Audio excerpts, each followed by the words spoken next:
Hi guys, this is Jaya from Hobby, and I'm going to be teaching you how to crochet today.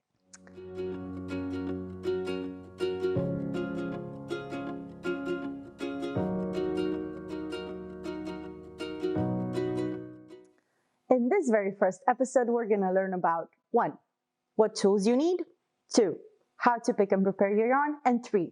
How to make a loop and chain stitches for square projects, and if you want to do round projects, how to make a magic ring.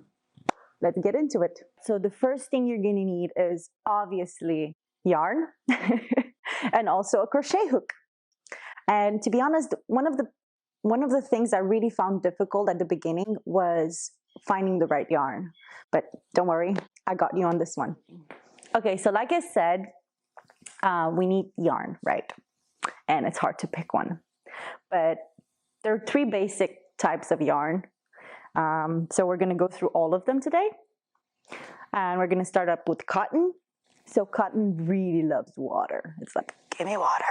Hashtag hydrate. So it sucks up water a lot. So it's really perfect for when you want to do towels, wash clothes, for instance, or even clothes for babies because they pee a lot. But you can also make bags with it, and you can also make baskets and so much things. It's also a natural yarn.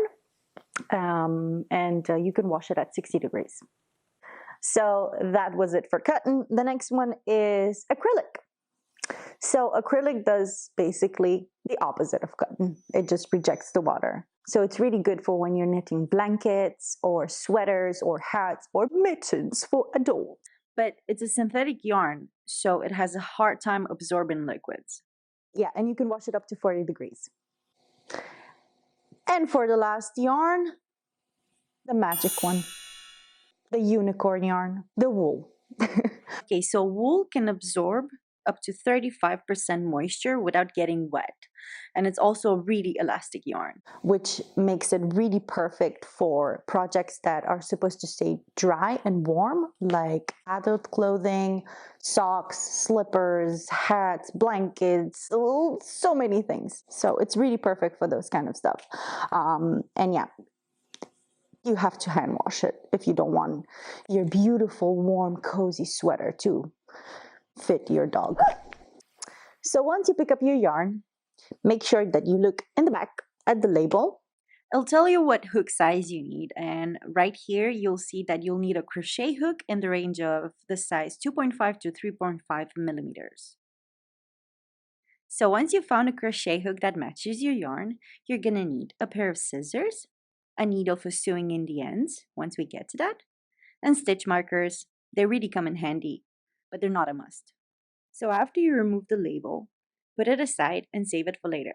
So when you try to look for the end of the yarn, it can be a bit difficult. So this is why we added this easy start tags to help you out.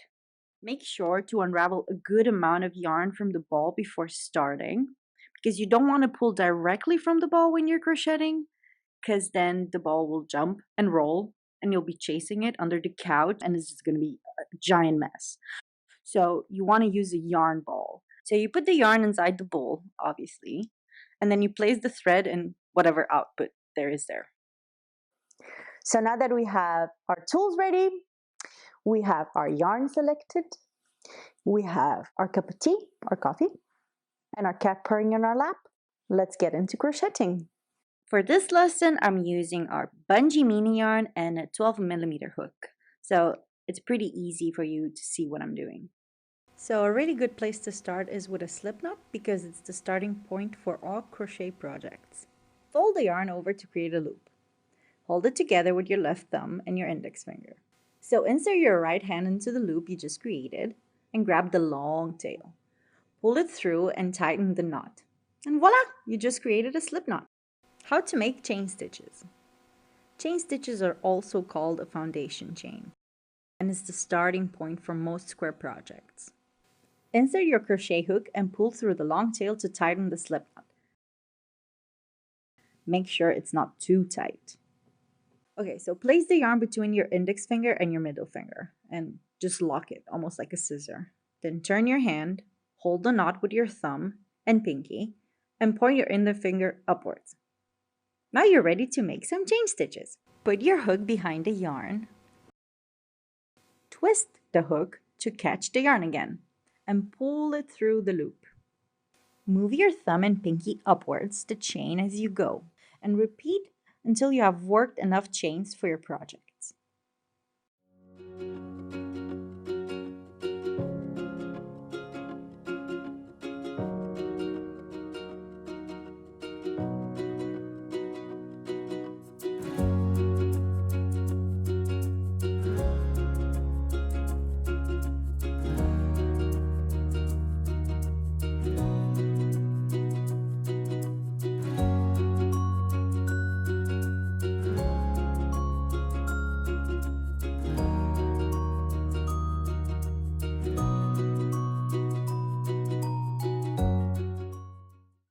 Each stitch will look like a V, so it's easy to count how many you've done.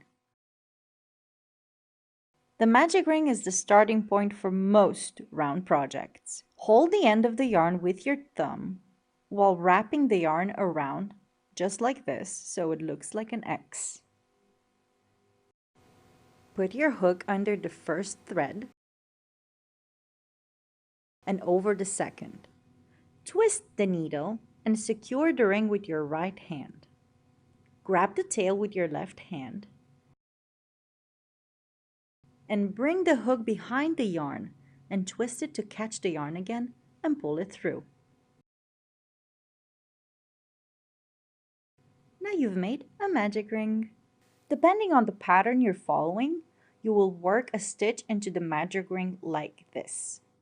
But we will get to that at a later point. All right, guys, so that was everything for today's episode. I hope you learned the basics of the Crochet 101. Remember to leave a comment if you have any questions, however. Leave a comment below. Remember to hit the subscribe button and also hit the like button and the share button and all the buttons. Hit them up. We really want to hear what you guys think. That was a little fluff, yarn fluff. It's full of yarn in here. So yeah. See you next time.